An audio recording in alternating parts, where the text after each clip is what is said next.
But the red flag really happens inside of us when we continue to spend time with people that don't align with who we are and our values. Because you're right. It's so important that you date yourself first before you start to try and date other people. Like, how are you helping women through that?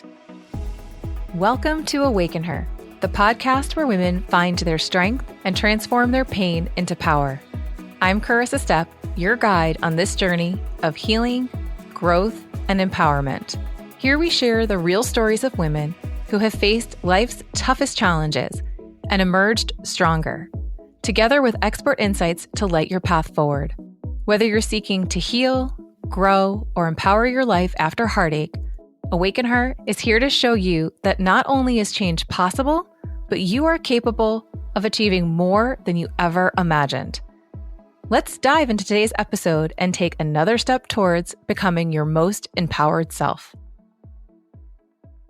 Welcome back, everyone, to another episode. I'm your host, Carissa Stepp, and today I am joined by Lilli Bewley, who is a dating coach for finding love with over 10 years experience in personal development. She herself went from just surviving in life to thriving in life, in love and purpose. Currently, she is helping single and successful women love dating and find true love. She's on a mission to educate people on how dating can be fun again, even after divorce in their 30s, 40s, and 50s, and even if they've been single forever. Lilli, thank you so much for being here. I am super excited to have this conversation with you. I know that so many of my listeners have gotten divorced and are trying to get back out into the dating world. So I'm super excited to have this conversation so that they can hear from you, the expert, on why dating can be fun again in the second chapter or third chapter or fourth chapter of their life. It's a conversation, right? And thanks for having me here, Carissa, but it's definitely a conversation that I had to really kind of reframe that I'm sure we'll talk about today about dating, the experiences with dating, online dating, all the things. But yeah, super excited to be here. Thank you. Yeah. So how did you get into this first? I'd love to just kind of give the listeners a little bit more background into why you became a dating coach. Well, it was really based off of the experiences that I went through myself. You know, I always like to say that I was born with a big heart. Definitely grew up in an environment that was overtly and covertly traumatic. And like I said, I was born with this big heart. Like, loving and caring and kindness is really, that's the core of who I am. And throughout my journey for, decades, I went through really bad, traumatic, unhealthy, toxic relationships. And it became a pattern for me that I noticed, in my 30s and my 40s. And really this journey is all about, and the way that I see it is about finding ourselves, like figuring out who we are, relearning how to listen to our intuition. I think one of the most important things about dating, this is why I chose dating instead of just being like a relationship coach, is because I don't know if anyone else is on this level, but when I, like in my longest kind of abusive relationship was 8 years on and off. And I was always the one wanting the relationship to be better. I was always the one reading the books. I was always the one suggesting therapy. I was always the one saying, let's have a date night once a week, and getting really disappointed when that didn't happen, when he would agree and that didn't happen. So I was always feeling like I was holding the emotional weight of the relationship. But what I didn't realize, and what I was never taught or modeled, was that who you pick is far more important than love. Like, love is not all you need, y'all. Love is not all you need. All you need is willingness of two people to learn, to grow, to communicate, to have someone's back. Willingness is really, that's all that we needed. But I just never knew that. I never knew that. And so the reason I started with dating was because why not from the beginning pick the right person, learn how to listen to yourself, learn how to speak up for yourself, learn how to decide if that person is right for you in an aligned way from the beginning. Like, learn how to listen to your body and all the signs. And people talk a lot about red flags. And the thing that's not talked about and rarely discussed about red flags is red flags are what happen inside of us. It's not anything about what happens with the other person. People will talk about, oh, it was a red flag that, I don't know, something obvious, like he was like mean to a server at a restaurant, right? That's a red flag. But the red flag really happens inside of us when we continue to spend time with people that don't align with who we are and our values. So, I mean, it's a whole conversation. But to answer your question, like from where I come from, why not choose from the beginning who to go down and walk down this road with, that is going to be willing to grow and to heal and to be better and to commit, so many different things. So yeah, that's why I don't just do like communication and relationships, but why not in the beginning start with the right person? I love it. I absolutely love it. And I guess like for me, like what I'm thinking about is I'm thinking about my clients, how a lot of them, when they come out of, really unhealthy or toxic relationships, sometimes they don't even know what it is that they want. Like, because we do this a lot with like understanding how to set boundaries. Like one of the first things we have to do is understand, well, what is important to us? What are our values? What are our needs? And when I ask them those questions, they're like, I have no idea.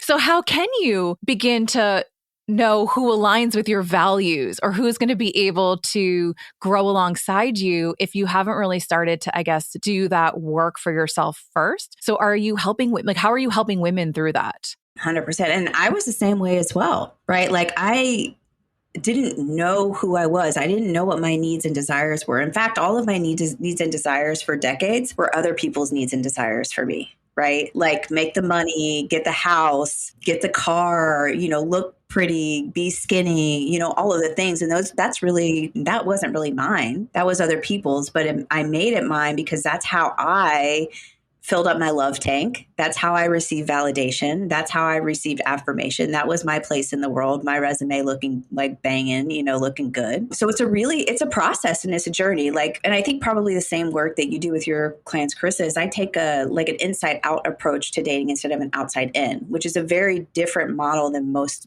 of my colleagues take. Most of my colleagues take an outside in approach, which is like, oh, make sure your dating profile, and this is our friends and our family too, which are well-meaning. But if it's not really what you want and what you desire, it's going to keep taking you down that road of seeing the same emotionally unavailable people show up in your life. You're going to see the same patterns until we take the inside out approach, which is all about healing the inner parts of ourselves so we can figure out what our needs and desires are. And the hardest thing to do, and a lot of women come to me when they're at this step, is because they've been through failed relationship after failed relationship, divorce after divorce, the frustrations in dating again and again and again, is they know what they don't want. Like you can write out a list of what you don't want, but it really takes inner healing, inner work on your journey to figure out what it is, like you're saying, what you do want. And then manifesting that in real life is really about your actions and your behaviors lining up with your thoughts, your beliefs, and your emotions. Oh my gosh. So I love that. And something that I don't know that I've even shared this ever on the podcast before. And I didn't tell you this before in our, pre-screening talk. I used to be a matchmaker for a very short period of time. It was actually during COVID. And part of my job was doing date coaching, but it was more of, how to ask good questions, right? How to connect with the person across the table, how to present yourself on a date, right? Like all of these things that were very superficial. And what I kept getting frustrated by was that I would send these women out on dates, or even men, because we had both clients, some were men, some were women. And what I noticed was they kept repeating the same patterns every single time. And a lot of times they would automatically dismiss someone because they didn't have, because they had a dad bod, or it was like all these like stupid little things. And I kept thinking to myself, but are you really getting to know the person underneath, number one? And number two, do you really know what's important to you? And honestly, it was that experience that propelled me to want to coach people back at the root, like going back to like, let's understand your patterns. Let's understand who you are, because you're right. It's so important that,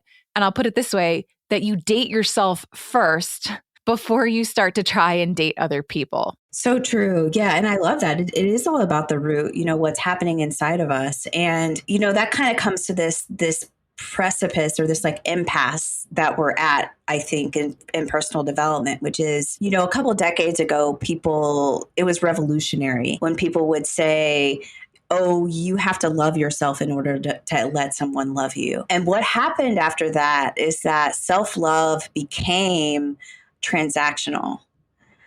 And that's the only thing that we learned is, like I've had friends who got breast implants to feel more like a woman, right? And that was an act of self-love for them at that time. The baths and the nails and all that stuff are great, but what is really great is when you can love yourself even in the mess. And that is where all the inner work comes into play.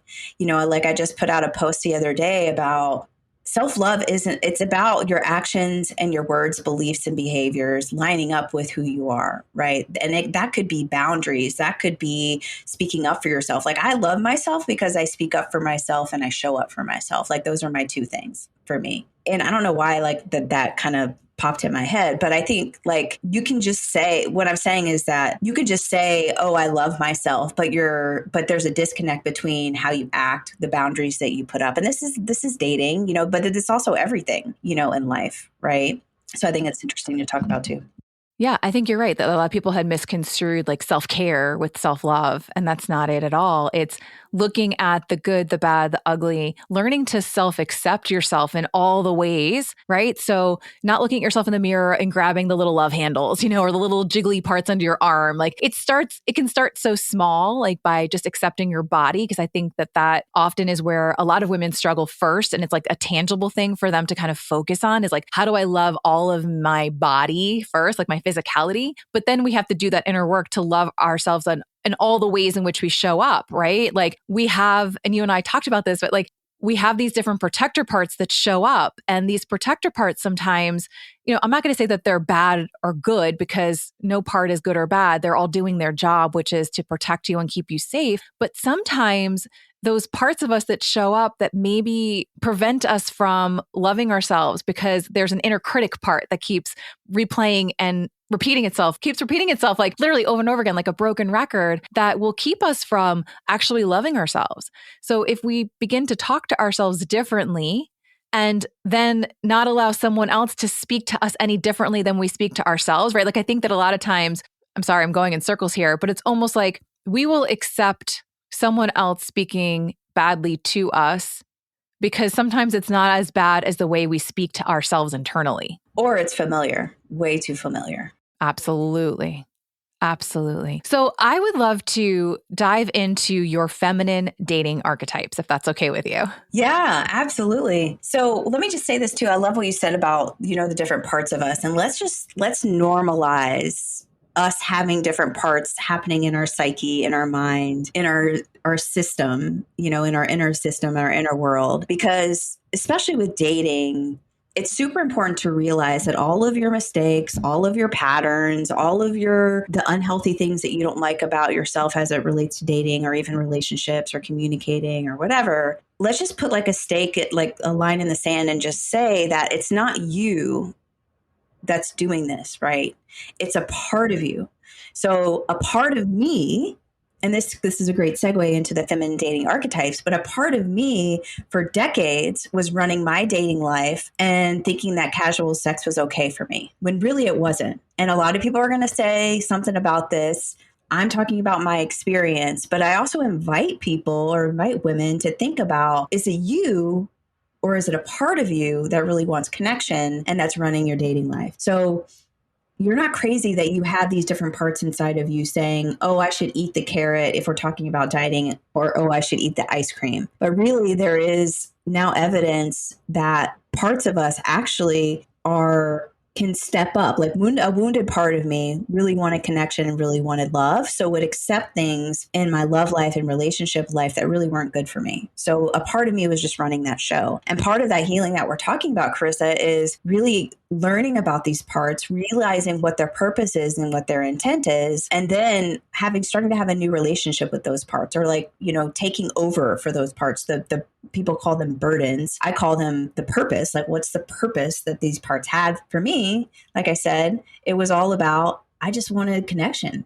I wanted love, and I would take pretty much anything. That part of me would take over and would take pretty much anything, from men, for example. But it's a little segue into the feminine dating archetypes. And so the feminine dating archetypes were given to me, by God. It was like this crazy like rush, people call it a download of me looking at my dating experience, my relationship experience, currently in the most amazing relationship I've ever had in my life, the most amazing man that I've ever known. Literally, God gave him to me, literally sat him in my lap. It was crazy. But God kind of showed me this pattern that I had gone through my healing journey, my actions, my behaviors, my thoughts, my beliefs, and then combined with a lot of different modalities and theories that I've studied, but I've also applied to myself. And then I looked at my clients and the experience that they were going through. And what I noticed was 4 different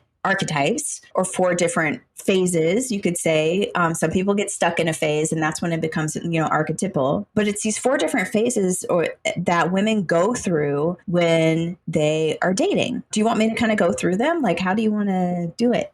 Yeah, I would absolutely love that. And I also just wanted to the modalities and everything that you kind of brought into this was, it sounds like obviously like you've got like that IFS parts kind of modality, you've got like attachment style and polyvagal theory kind of all playing into all of this, which I love because that's so much of the work that I do. So I just wanted to highlight that I think that like your archetypes, because we've talked about them before, are brilliant. And yes, let's just dive right into them because I would love for the listeners to hear what they are and then see who they see themselves in. And then if we can give them some advice as to how to kind of move forward. Totally. And yeah, you're exactly right. You've got polyvagal. It's a mix of polyvagal parts. Like I said, my experience, attachment theory, and really what I really love about the archetypes is, number one, you can go take your archetype. Take the quiz. It takes like 2 minutes. And it reveals, your blocks to love and find your true love match. It's at datingarchetype.com. I'm sure you're going to have that in the show notes. But what I love is it really kind of shows women, number one, that they can move. They're not stuck in this cycle because there's always a better way. And secondly, that you're not alone. When I would talk to my friends and my family about the struggles that I was having in dating and relationships, it's just like, oh, go have fun. Go have fun. And Lilli could not just go have fun and stay aligned with who she was and invite, amazing people in her life, right? Or there are many fish in the sea, like that kind of thing does not work or it didn't work for me because I really had to do the inner work of what we're talking about, of finding out who I am, what I wanted. I had to relearn how to listen to my intuition, listen to my body, how to set boundaries, how to know who was good for me and who was not, because I didn't learn those skills. So that's kind of, that's an invitation for women, just to let you know that you're not alone in this process if you feel like you're alone. But we'll start with the chill woman. The chill woman is super familiar with overwhelming anxiety in dating. And this tends to flare up in a span of about 24 to 48 hours after not hearing from the other person. I remember when I was a chill woman, I was on the apps, I would stay up really late chatting with a potential suitor, joking and stuff or whatever, totally cross my boundaries for sleep, stay up all night. And next morning, ghosted, right? And sadly, the chill woman tends to be ghosted a lot, and she doesn't really understand why. Sometimes the chill woman tends to have sex pretty quickly after meeting someone, even if she's promised herself that she wouldn't, or she promises herself or convinces herself, another part convinces herself that it's okay, that she can handle it. But in reality, she ends up catching feelings, and it just ends up not good. She tends to attract men who just want to hang out and chill and will not commit. And she normally says yes to these kind of like non-committal types of, energetic exchanges, I guess you could say, because she really craves connection. And in the past, the chill woman has complained of not being seen and not being heard. You're not seeing me. You're not hearing me. That's a major complaint for the chill woman. What the chill woman really wants is to know that people are going to be there and not leave. And this is like family. This is dating. This is relationships. The opportunity for the chill woman is to heal the abandonment things that have happened for her in her past. And the other thing for the chill woman, the opportunity for the chill woman to do, if this was anyone that's listening, is to see and hear and understand all parts of herself. She has some good girl parts. She has some caregiver parts. She has some coach parts. There's a lot of parts, but we have thousands of parts inside of ourselves. But that's the opportunity for the chill woman. Does that make sense? Do you know any chill women? Yeah, no, to me, I'm like, okay, you're explaining anxious attachment right there. Yes, I know plenty of women that are like that for sure. It's like always chasing the happiness outside of themselves, right? Like they're always looking for that external validation, that external approval, or, looking for that love outside of themselves as opposed to finding it within them. Girl, and we get good at that. We get so good. I was that for decades, like until I think about 2016. And we get so good at that. And we begin to think that this is who we are and our identity. The crazy thing about parts too is that if we're part forward instead of self forward, like I always want to, not always because I'm compassionate with myself, but 80% of the time I want to be my highest self, and use whatever word that you want, like self or, whatever word it is. But that part of me, like that was just a part of me for decades that led the show, like that was my personality. That was who I was, all that stuff. And not to say that I'm like at my core a different person, but definitely that part got really good at getting all of that, admiration and validation and attention and things like that. Yeah. I think that a lot of, to me, it's like the chill woman I imagine would have, probably a people pleaser part that would be showing up quite often, Yeah, for sure. For sure. And so the other thing I was thinking about is, the chill women can get very stuck in that pain pleasure cycle or just be addicted to the chaos. Because if they know how to calm the chaos by giving more of themselves, right? Not having those boundaries that would stop them from self-sacrificing or self-abandoning, then they get back to the pleasure, hopefully. Like that's kind of like the goal, right? But it's that fear of, they're going to leave me if I don't make amends, if I don't put out, if I don't, give more of myself. But if I keep proving to them that I'm worthy, that I'm valuable, then they're going to stay. And then it heals that, or temporarily satisfies that fear of abandonment, that fear of rejection. Yeah. And that's the work, that's the work for the chill woman. And, people listen to this and they're like, and every time I go on a podcast, it's like, well, Lilli, what can I do? And, I think we've pretty much said this today, but I'll say it again and reiterate that from where I sit and where I stand, there's no like tip, trick, strategy, or hack to heal this. There's no breath work. There's no, meditation, all good tools, but it's really about the inner work and the inner journey that we have to do within ourselves to kind of get to this place where, we'll talk about it, but I always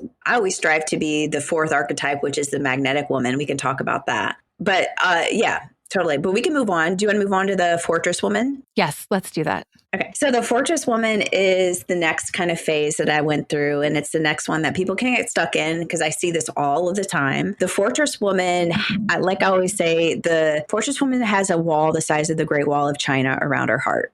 She has been hurt by love before, like hurt. So the only way to defend her heart is to not let someone in. And this is like, again, these are themes, right? Like this is friendships, this is dating, this is love, this is family. She finds it really, really hard to trust other people. Just that's it. And she'll say, and this is hard for the fortress woman to hear because she will say that she's fine. She will say, when I was a fortress woman on my vision board, I had a big ass house on my vision board with like 5,000 dogs, just me alone. And I was going to be fine. And I was going to be happy. And I was going to be good, which I was, and it would probably be fine. But, there is, as we probably know, because we are in relationship, there is an enhancement when you find the right people, just in friends or like everything, job, money, relationships, dating. When we find the right people that enhance who we are and our growth, it is in my experience, a million times better than if we're just doing life solo and alone. So that's kind of where the fortress woman sits. If the fortress woman is dating, she finds fault with the other person really quickly. Like probably there's a little bit of fortress woman in those women that said dad bod out. So she finds fault with other people really quickly, and she's really really critical of other people, especially men, like on the apps. She's the first one to delete, swipe left, or block or whatever. There's a part of the fortress woman that doesn't want to be alone, but there's a stronger part that doesn't want to feel pain. And the healing for the fortress woman is all focused around vulnerability and trust within herself, not with other people, but the vulnerability and trust. Like what parts of herself has she unconsciously walled off inside of herself because of the pain and the hurt that she's experienced before. And the work for her is to get to know those parts of herself. Yeah, that makes sense. So this would be more of like the avoidant, right? Mm-hmm. Mm-hmm. Yeah, an attachment style. So it's interesting because I guess like the way I'm thinking about it even is her deep desire really is to belong, but she's never felt safe enough doing that in a way that didn't mean disappointment, right? That didn't lead to disappointment or to some kind of hurt. Yeah, belong is a great one too. She has to belong inside of herself. So there have been parts inside of her that have been unconsciously kept in the dark. Because when she had, like what you're saying is when she has brought those parts forward, it's been with the wrong people. So, and they've, for lack of a better term, probably abused overtly or covertly abused that vulnerable part of her. So it's just pushed down. And this is all like unconscious and subconscious. My hope is that someone listens to this and maybe doesn't consciously identify with it. But I do, if you are feeling emotion or if you're feeling maybe too seen or too heard, then there probably is something inside of you that maybe you've pushed down in order to protect yourself, which makes complete sense, right? Yeah. I mean, I could even see how like a lot of women who may have started out as chill, maybe when they were younger, and then have had these life experiences where they've been hurt over and over and over again, becoming more of the fortress woman over time. And I think that a lot of times, even when people are healing from, unhealthy relationships, there can be that pendulum swing, right? Where maybe they had been very chill and then they swing all the way over to the fortress side. And then eventually at some point, you kind of find yourself somewhere in the middle between those two, which would, we can talk about where that leads us. But what's the next archetype after the fortress woman? Yeah. And I raised my hand to that, Carissa. Like that was me for sure. Fortress woman are functional. And when we heal, because there is some kind of protection that we need in order to make it like a container for our healing. But if we're getting in this pattern of not opening ourselves up to trust other people, not learning to trust ourselves. And that's where it gets a little bit dicey, though, from the way that I see it. The next one is the goddess woman. And everyone's always like, ooh, the goddess woman, because it's so like on Instagram, on whatever, the books and all that stuff. The goddess woman is like the ethereal, beauty. And again, this is not good or bad. This just is, let's just say that. So there's no good or bad archetype, but there's something that you can identify with, and then there's something you can work towards, which is the way that I like to see it. So the goddess woman is super confused by love. She has been through it in her life. Like she's been through it. She's into personal growth. She's into personal fulfillment. She's been in therapy or coaching, or she's been doing her inner work for at least like 6 months or more. That woman that we talked about before of knowing what she doesn't want, but can't seem to get what she wants in real life, that's the goddess woman. Like she knows that she is worthy, but her actions, behaviors, thoughts, and beliefs do not line up with that worthiness, right? So she thinks that she wants to be in the dating world, but the people and the men that she's attracting either aren't at her level, or she tends to betray herself as well. And a lot of that is because her outward perception, like her Instagram or what she's presenting to her friends and her family, is very different than what she's feeling inside. So there's a disconnect between what her outward perception is and what's happening inside of herself, especially in her dating and relationship life. She does have a need, or she does say that she wants a conscious relationship. But again, those conscious types of people either aren't good enough for her or they're boring. which is interesting. Like you talked about chaos. Yeah, that makes sense. That completely makes sense because we're not comfortable in the boredom, right? Because it's not really boredom, it's just calm. And if you've come from this place where, because obviously, like if this goddess has done a lot of self-development work, she's clearly been a chill woman or a fortress woman at some point in her life. So she is still addicted to that chaos cycle. Or from my client's perspective, they might still even be trauma bonded, right, to a past love where like they're so used to that cycle of abuse, that like love bombing and then the devaluation and the discard, right? Like that whole chaos cycle right there. And so I can totally understand that consciously she knows, like, right? Like she consciously knows she is worthy.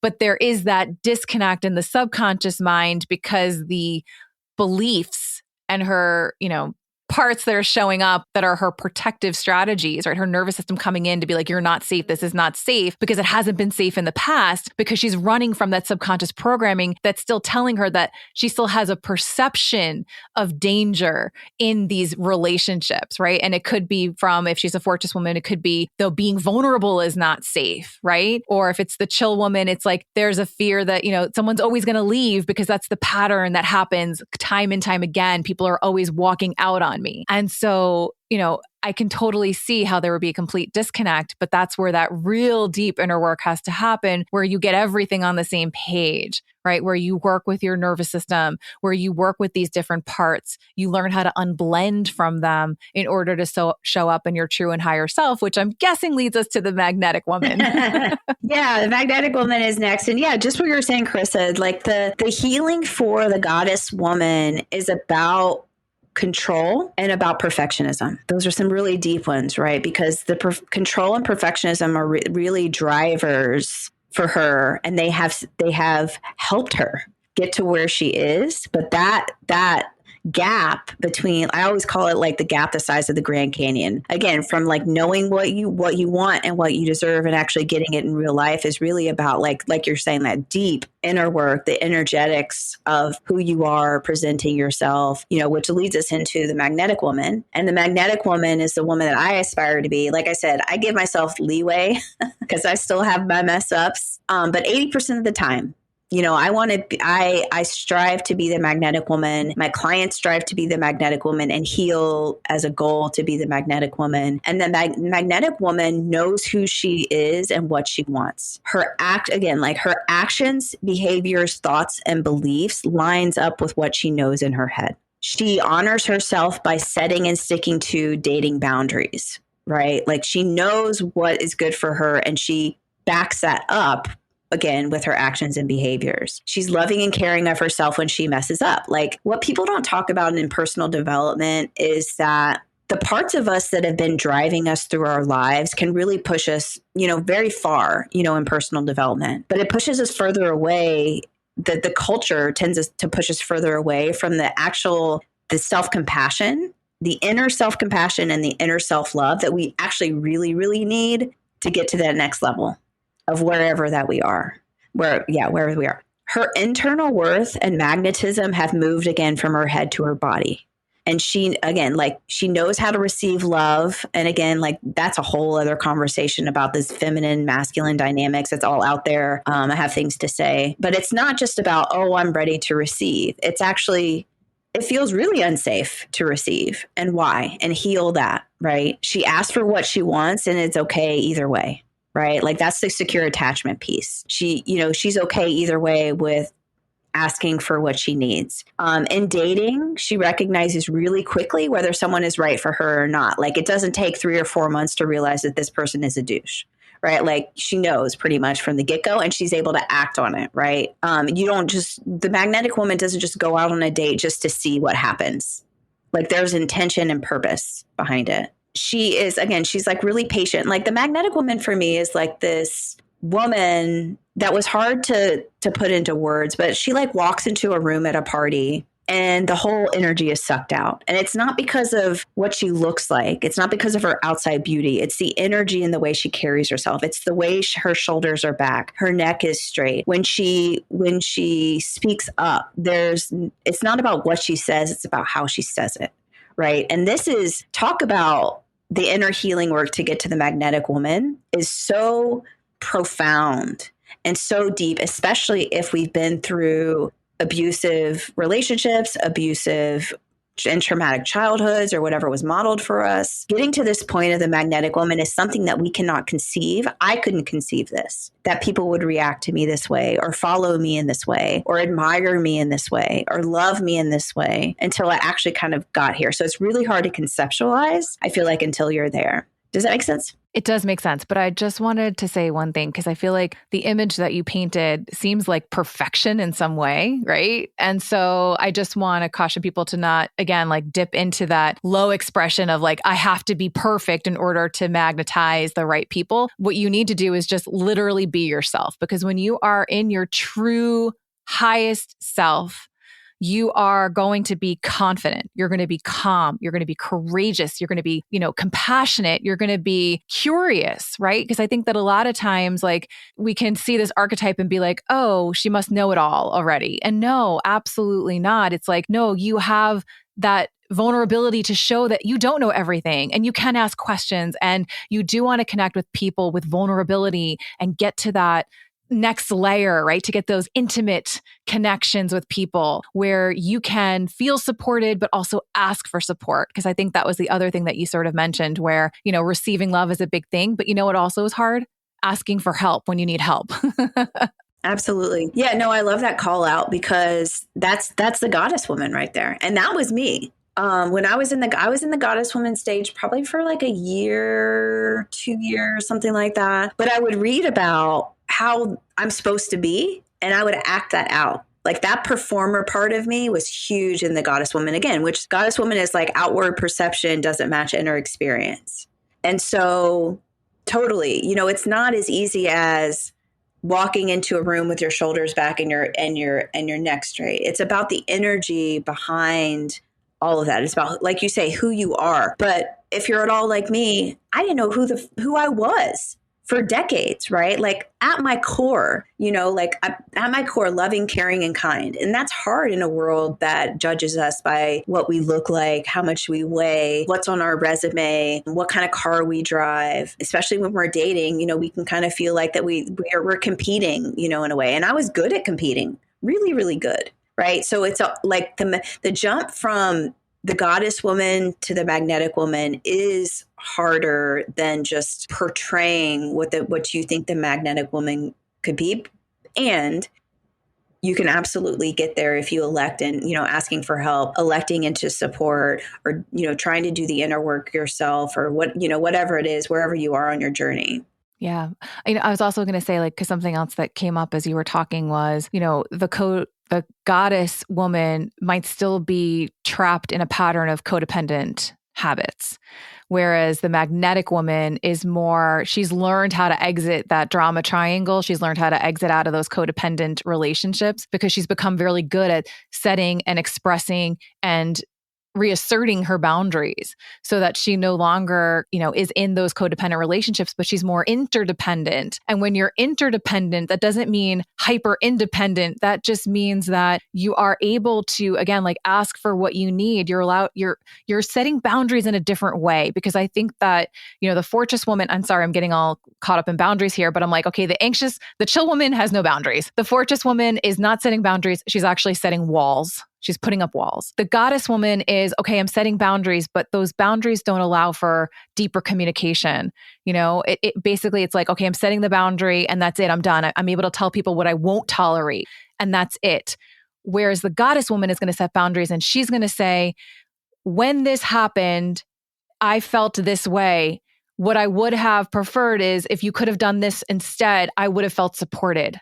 Right? Or I would have felt more supported had you behaved this way, or said something in this way, or whatever it might have been. Like, there's a whole other part and component of setting that boundary that allows for empathy. It allows for connection. It allows for vulnerability. Because when we set boundaries in that way, our relationships are filled with mutual respect, because we're asking for it and we're also giving it at the same time. That's beautiful. Beautifully said. And I think that the transition for me from, if we're talking about boundaries in particular, from the goddess woman to the magnetic woman, is that with the goddess woman, boundaries and requests, if they were not heard in the way that I thought that they should be heard, then it was disruptive to my inner system. The transition from the magnetic woman and boundaries in particular, requests in particular, is, and this doesn't have to be you, but I'm talking about specifically about my experience, is just requesting what you need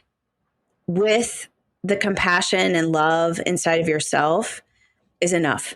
So a lot of times with my partner currently, a lot of, if we want to get really deep, a lot of where boundaries come from are about our core wounds, right? It's about the core. Like I have 3 or 4 really deep core wounds that will always come up, and that's another thing about personal development. If you want things to go away inside of yourself, let's reframe that. And let's just say and love that thing that's coming up for you. Like for me, a lot about my weight. I have a big core wound about, my weight not being perfect as I am. So that's a core wound that comes up a lot in my relationship. And what happens now in the magnetic woman stage of my life, hopefully, through the rest of my life, but, I'm sure I'll dip back again, 80%. I give myself a little bit of love and leeway. Is that just speaking up for my core wounds is what those inner parts of me need to see and hear, right? And it doesn't matter so much anymore because I picked the right person, first of all, for now.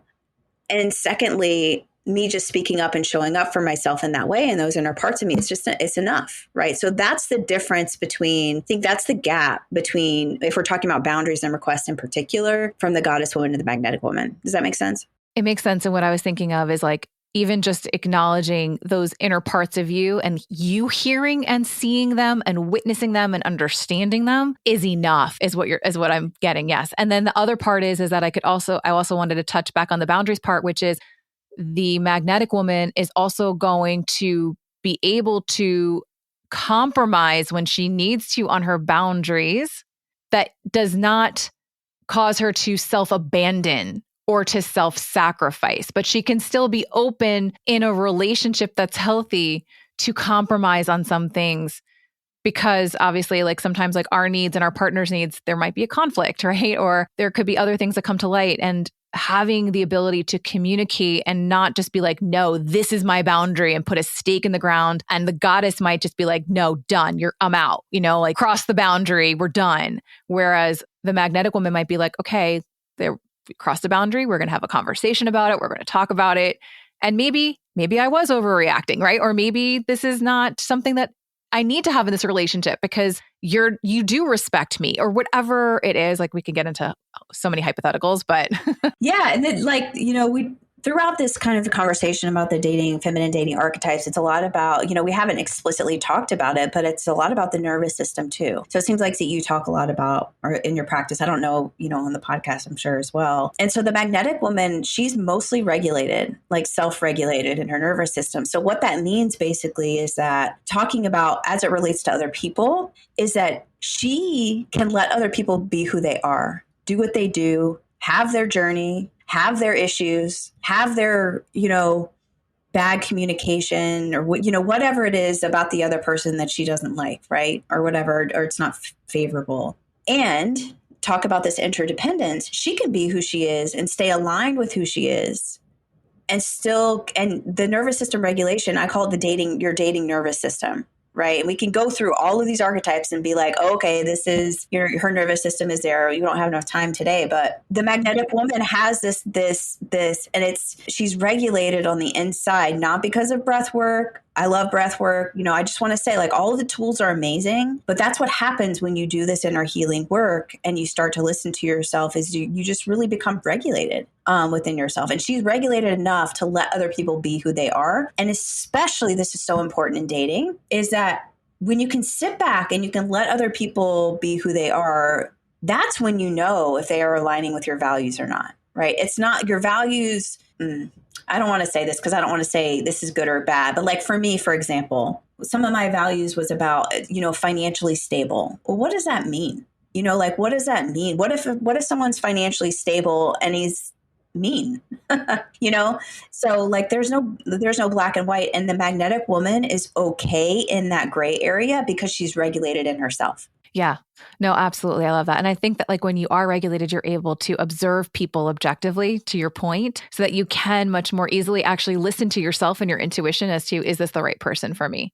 Because you're going to tune then more into your body, into how you're feeling inside, which is your first clue as to whether or not something is right or good for you, as opposed to just going to that flash judgment of, no, they don't have this, they don't check this box, or whatever it might be. So I love this. This has been so, so helpful. Can you just give us like the one reason why dating can be fun once we kind of know all of this? Because we've talked about the archetypes, but then it's like, okay, well, now what happens? Like now we're like thrown into the dating world. We kind of know who we know how we behave or how we show up potentially, but like, how does it become fun from here? Good question. I think it's fun when I'm able and joyful when I'm able to listen to myself, speak up for myself, and stay aligned with who I am. And so fun, that's the way that I describe fun. Like, you can try, again, like all the other teachers in this area are like, oh, make it fun, make it joyful. But if it's not you, or, like I had friends that used to tell me, oh, don't go so deep on first dates. But I'm a deep person. My current partner, we have the deepest conversations and it's amazing. And it's like, blows my mind sometimes about who this man is. So here's what I want to leave people with is that I know that if you're dating or if you're about to date or whatever, the conversation in the world today is about dating, and dating sucks. I've said this, I've been in this. So it's not about that dating sucks. It's not that dating sucks. It's that your experience with dating sucks. So everything that we've talked about today, the healing, the deep inner work, the identification of who you are on the feminine dating archetype, is about changing your experience. And for me, the fun and the joy come in not repeating the same patterns of my past, realizing that I don't know, maybe 10 years ago, I would have definitely gone down that road, and then celebrating myself because I'm not, I think that's fun and that's joyful. Again, define that for whatever and never whatever way you want. Oh my gosh, I love that. Thank you so much. This has been such a great conversation, and we definitely need to have you come back on because there's still a part 2 and maybe even a part 3 and 4 to have to this conversation because it's so multi-layered and it's so deep. And I love having you here. I love the work that you're doing. Thank you so much. And listeners, we're going to have all of Lilli's information, contact information, her dating archetype quiz. The link will be in the show notes. So make sure that you reach out, that you connect with her, that you take the quiz. And again, Lilli, thank you so much for this amazing conversation. Thank you. I appreciate you, Carissa. All right, everyone. Till next week, be well. Thank you for tuning in to Awaken Her. Today's conversation may have ended, but your journey towards healing and empowerment is ongoing. Remember, every challenge you face is an opportunity to grow stronger and more resilient. If our stories today inspired you, consider sharing this episode with someone who needs these empowering messages. I'm Carissa Stepp, cheering you on as you take the steps to heal, grow, and transform your life. Keep believing in yourself, and until next time, stay empowered.